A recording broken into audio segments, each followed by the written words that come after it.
This clip is brought to you by SaveWithConrad.com.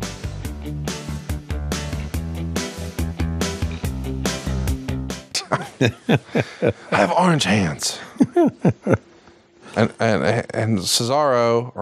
Rusev is here looking for some self-tanner. He's furious that Rusev and Jinder Mahal have kept all the self-tanner for themselves. Yeah. That's apparently the parent that they have. You know, Rusev off TV lately. I don't know if you've noticed that, but I have noticed it. They did a whole wedding angle, a whole Steal My Wife angle with him and Bobby Lashley and Lana. Right. And then at the conclusion of that, normally the husband comes out stronger than ever on the other side. In this case, he came out not on TV because apparently he's not come to terms on his new contract. So maybe you're doing a little scouting for AEW for him. I always do scouting. Rusev has been criminally underrated by the WWE office. For years, the fans were with him when the office maybe was not. Big personality, funny guy. Oh, and look who it is. The Big Show. Well, they're running a lot of people in on this angle here, aren't they? Well, look at Paul, man. So it's Big Show and Rusev here now. Going to be match number 6. They're going to get 8 minutes and 40 seconds. The criticism of this 2-star match from Dave, yes, this gets a higher rating than Jinder and Cesaro, is, again, it wasn't advertised and people just didn't care too much about it. Well, let's also keep in mind that we've said before, you know, I like Dave, sure do. I've given him shit on this podcast, but Dave's critique of matches is not the final word. No, it's an opinion. It's an opinion, right? If you JR, you say it best. It's like Siskel and Ebert. It's an opinion. Yeah. And by the way, they're both dead. By the way, Siskel and Ebert. They would give over the years, you know, thumbs down, 2 thumbs down to movies that made a shit pile of money. Exactly, and movies that were good. Well, good is subjective. What's not subjective is how much fucking money did it bring in? Right. So my thing is, if people say, oh, the wrestling show sucked, well, how many pay-per-views did it sell? How many tickets did it sell? How much revenue did it create? Your opinion may be that it sucked, but that's an opinion. It's not an opinion how much money something made. And, you know, like most, and I'm saying that because I think a lot of people would say, oh, the greatest wrestler ever is insert wrestler here. But when it comes to box office, the people who drew the most fans to wrestling were not always the best wrestlers. Hulk Hogan comes to mind. Sure. Hulk Hogan is arguably one of the, if not the most famous wrestler ever. And he didn't necessarily have the best match. The same thing can be said about The Rock, who was a great wrestler. But was he a Daniel Bryan level storyteller? Probably not. But he drew more money than Daniel Bryan, so that part's not debatable. What a business. I say that every time you and I sit down and watch some of these matches, and I say that every time I'm backstage at AEW. Just an incredible business. Well, what's great about it is it's performance art. Right. You know, so you can do anything. You know, with traditional sports, you're within the confines of reality of, you know, are you faster than that guy? Can you jump higher than that guy? Can you throw a ball harder than that guy? Whatever. Right. With this, it's all just what story do we want to, what do we want to have happen? And it's, you know, the only, man, Rusev's doing a great job with the selling here. Yes. I also, and this is, again, it's the company line, right? I get it because of where I work. But I think that in AEW, we have done a great job of letting guys use their talent and let them be creative, more into the creative process of how the matches go and how the matches should end up. Well, in other words, we don't have the writers, okay? I mean, yeah. Right. Well, the promos are the big piece. You know, I mean, right. I've never been in a creative meeting for AEW, but it's not like the guys are going out there and figuring out who's going over. They know the stories they're trying to tell. Sure. But you know, it almost becomes like a Mad Lib where the guys get to fill in the blanks. Right. And that's when wrestling is at its best, where you let Rusev be Rusev and you let Big Show be Big Show. You don't have someone in the back telling Big Show how to be Big Show. Sure. And that's what's been great about AEW is everybody sort of gets to do their own thing because, and let's be clear, you and I both hate that no good piece of shit rap bastard MJF. However, in a traditional wrestling setting, MJF would not have been able to be positioned the way he's been positioned this far in AEW because he's so young in his career. Right. And he would have been reading someone else's words and someone else's words of what he wanted the MJF character to be. And by the way, Max in real life is a piece of shit. Right. And you should tell him that I said that when I will. you see him. I love telling him that. But he is a great example of letting, and another one is Orange Cassidy. I don't know that Orange Cassidy's quote unquote gimmick would have made it on WWE TV without any interference. Right. And it's been able to be true to what made it successful. And that's often been the criticism of WWE, where they would pick up an independent talent who got over and had a lot of buzz for themselves. And then once they come to WWE, well, now we've got to change things to make it our version of that.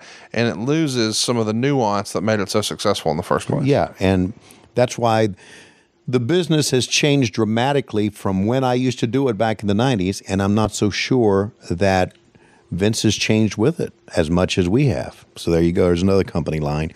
You're welcome. I can toe the line there, can I? You can. Thank you very much. By the way, we haven't spent much time talking about it, and I don't know why. Rusev, real life husband to Lana. Yeah. You haven't put Lana over nearly enough for my. Yeah, I like her a lot. I think Lana's one of the most beautiful women in the history of wrestling. Do you really? Yeah. Well, you're partial to blondes. Not partial to blondes. They're God's favorite. Well, They're God's chosen children. I think we're saying the same thing. Right Sure. here. I'm not partial to them. The Lord is. He made them better. I didn't do it. I wasn't there for it.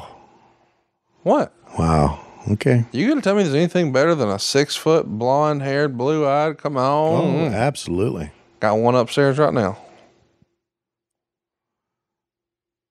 What? Let me ask you. I just realized. Look at Big Show in the face. Have I missed this before? Mm-hmm.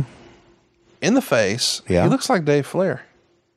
Really? I spent last weekend the Revolution show. I wasn't in Chicago hanging out with you guys for that one. I was at a family event for her side of the family. We were in the outskirts of Charlotte, North Kakalaki. And Didn't have any of their pizza, by the way. Yeah. But man, facially, Big Show and Dave Flair can be related. They might be. Well, if Flair ever, Yeah. Come to think of it, Flair did cruise through Big Show's hometown. That's right. Big dick, big kid. Alrighty. I Think it skips a generation. What, the big dick, the size of the dick? Yeah. I don't know. Should we call Dave and find out? Hey, Dave, what's the size of your dick? Is that what we're going to say? No, I'm just going to ask, hey. It was apparently good enough for Stacy Keibler one time, wasn't it? Dude, that graphic a few weeks ago of Flair, I won 16 world titles. Charlotte, I was the first woman to headline WrestleMania. And Dave, I banged Stacy Keibler. Yeah. And half the comments were Advantage Dave. That's right. Exactly. What? Let me ask you. How's Big Show's health? Do you know? He's dropped all the LBs. I mean, he's lean and mean like he is here. Good. Because a guy that size, man, it's just. He would tell you that his life was forever changed when he got the bus. So he travels by bus now. Okay. So after the matches, the first thing he would do is go to the bus, take a shower, and then, as he likes to say, get flat. So if he can not have to be cramped into a rental car, not have to be cramped into a tiny airplane seat, and he can instead just chug along, relaxing in his bed, playing video games in his bus, his quality of life is through the roof. Yeah, I get that. I hear that AJ Styles has quite the bus now. Really? As part of his new WWE deal. And I think the Good Brothers may or may not spend a little time on there. So it's one of those deals where it's nice to have friends in high places, which you're very well aware of. Yeah. And some of our listeners may or may not be aware by now, Oh boy. You recently got a phone call from Jesse the Body Ventura. It was tremendous. So that was tremendous. The backstory: I get a text message from a great friend of the show, Shuley, from the Stern Show, and he says, "Hey, buddy, do you have a couple minutes to talk? Just 2 minutes." And I said, "Sure." So I take the call, and he said, "Hey, we've got a guy who is the world's best Jesse the Body Ventura impersonator. Like, indistinguishable. And there's your 1, 2, 3. 1, 2, 3, knockout blow. Rusev's down. Big Show gets the hand raised." Mm-hmm. And Shuley says, "Which one of your compatriots can we prank?" And I said, "Well, you probably shouldn't do JR, because JR will take it personally. Even though he says he won't, I just know JR. Right. And I know he's going to think that we're making fun of him. And he will think we're laughing at him, not my face was on that guy's shirt. I think that was Joe Santiago. I think he's wearing the big face Conrad shirt ringside. Really? Yeah, just saw my face. Well, we'll see it again then. Okay. Yeah, he's on the left side of the ramp as you come down the ramp. Okay. I think this is the KFC commercial, because he's dressed just like A Colonel chicken? Sanders. Okay. I mean, he's wearing white. He's got the red. Yeah. Is this KFC right here? Yes, it sure is. There it is. That Georgia Gold, Honey mustard. which is what you call Lois. That's her nickname. Wow. Okay. Georgia Gold. Yep. Get you some of that Georgia Gold. Georgia Golden Girls. There you go. Okay. So anyway, Shuley says, "Who can we get?" And I said, maybe not Jim Ross. I said, "Hey, you could do Bruce, or you could do Tony, or you could do both." And he said, "Well, hypothetically, what would we say?" So I gave him some things just off the top of my head. And I said, "Now listen, I'm not a comedian. Just polish that up." And he's like, No. You are. You just don't know it because you do mortgages. Right. I'm going to use all that. Right. Can you send me their numbers? I'm sure. So apparently you were the first call, and it went so well they decided we don't need to do another one. That one was good. It was tremendous. And at the end, of course, when he texted me back telling me how great it was, I said, "Did you tell him?" He's like, "Oh yeah, we had to get consent." Right. So we had to smarten him up at the end. Right. Hey, it's Conrad Thompson. Thanks for checking out the podcast here on YouTube. Be sure to hit the subscribe button and the notifications bell so you get a notice anytime we upload some new content. And go save yourself some money right now. If you're in a 30-year loan or you have credit card debt, it's not a matter of if I can save you money. It's a matter of how much. Find out right now for free at SaveWithConrad.com.